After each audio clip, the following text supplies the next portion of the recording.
What's up YouTube, it's Dragon Enthusiast Guy here. Today I'm going to bring you guys a deck profile of both Tang's top 8 DinoRabbit. Now, like I said, the way I'm going to do this deck profiles is I'm going to give my thoughts, my opinions, what I like about the deck, what I don't like about the deck, and what stands out to me and what doesn't stand out to me. So, I'm sorry, but I'm going to tell you guys right now, when I heard that DinoRabbit had topped, I was really excited because I am running DinoRabbit right now at the moment for my current deck. And when I heard about the deck that I had topped, and I was really excited to hear about the deck list. So when it came out, I'm not gonna lie, I was very disappointed because I thought there's gonna be something, he has some tags in here, he has something special, but it's just a standard build that basically people were not expecting DinoRabbit. So they didn't really decide for it, and that's why it topped. You can thumbs down this video right now, but I'm sorry, that's just the honest truth, because the only thing that people are going to decide for DinoRabbit is or everything in general would be the Maxis and the Veilers, because that's just what people are setting now for everything in general. So if you drew into the cards, then you were good. If you didn't, then you were basically screwed.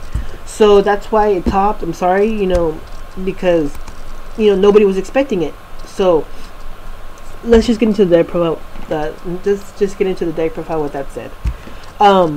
He ran obviously the 2 rescue rabbits because that's what makes you your vanillas. This brings out your vanillas, which makes you your log and your doggo, which is the 3 Ceratosaurus and the 2 Cavusholes. Now he did run 2 snow man-eaters, which is good because you need to you need to stun your opponent. You need to be able to take down their monsters and then go off with your plays. If you can't get over something, so that's always good. And then he ran obviously the tour guide engine with the 2 tour guides and one the 1 sand gan. Now what I did notice was he did not run a Night Assailant, which is very surprising because DinoRabbit players are now playing the Night Assailant for a 3rd target.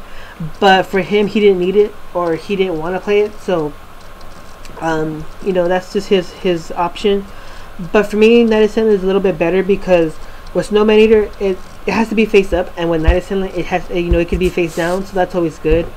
But that's just my opinion. And then he did run the Blackluster Soldier, which for me I wouldn't have ran because he only has 4 lights and 4 darks, and that doesn't really make Blackluster Soldier alive. So I don't know how active Blackluster Soldier was or how dead he was. But for me personally, I wouldn't have ran it because it's too little lights and darks to be able to make Blackluster Soldier alive. Because don't forget, guys, just because Blackluster Soldier is off the ban list doesn't mean that you can throw it in any deck just because you have one light and 1 dark. So don't think you can do that.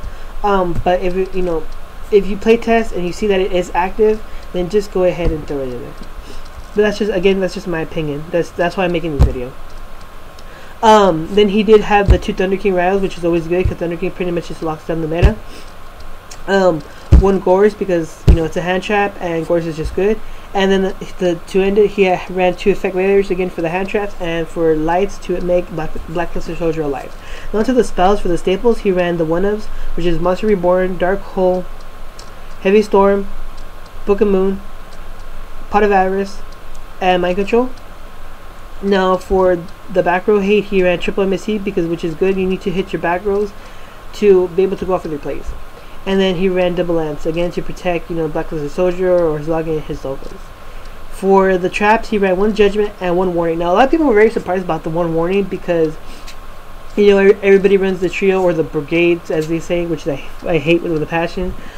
But I can see why he did this because I used to do this as well, but I don't do it anymore because in the format where you need to stop your opponent before the monster hits the field, you need that. So as you guys recall, my disaster build and stuff like that, I used to only run 1 warning, but now I'm starting to run 2 again. So with him, I can't really say why he did it, but I would guess because he didn't want to pay the life points, which is 2,000. If he pays twice, that's gonna be 4,000 plus the judgments. So that's a lot of life points. So I really don't blame him for playing 1. And then he ran double Compulse, double Deprison, double Bottomless, 1 Torrential, and 1 Starlight Road to end the trap lineup and the deck. So onto the side, he has 1 Cyber Dragon again to combat the machines, double Maxi, double Kaiku, which is really good for the Chaos Dragon matchup, double Fossil Dino, which pretty much locks down every single deck that's out there because it's really good. Because if you draw into this with a bunch of back row, then it's pretty much GG. And then he ran 2 level limit area B, 1 Soul Taker again for Chaos Dragons and Heroes, one system down, which is really good against the machines, double Dust Tornado, and double Macro. Now onto the extra deck, he ran the Comanche Fortress to go along with the Cyber Dragon, one Stardust Dragon. He ran the Locas, which is the Logia and the Dokas, which for me is obviously the, you know, they're just staples in the DinoRabbit, obviously. So after that, he has one Utopia Ray because he ran the Mind Control, one Mace Stroke, which is really good, the Photon Butterfly Assassin. For the rank 3s, he ran 17 Leviair, Zen Mains, Tempo, and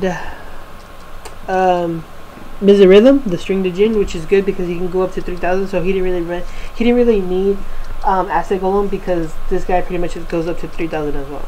So anyways, guys, that's the deck profile. Like I said, I do not like it. I mean, it's just, you know, it is a standard build of DinoRabbit the way it used to be, but you know, like I said, I thought there was going to be more text in here, but oh well, you know, everybody has their own playstyle, everybody has their own, you know, their own strategies. So it worked for him, obviously, because he topped. I didn't, but like I said, you know, not a lot of people were expecting DinoRabbit, so that's pretty much why he topped.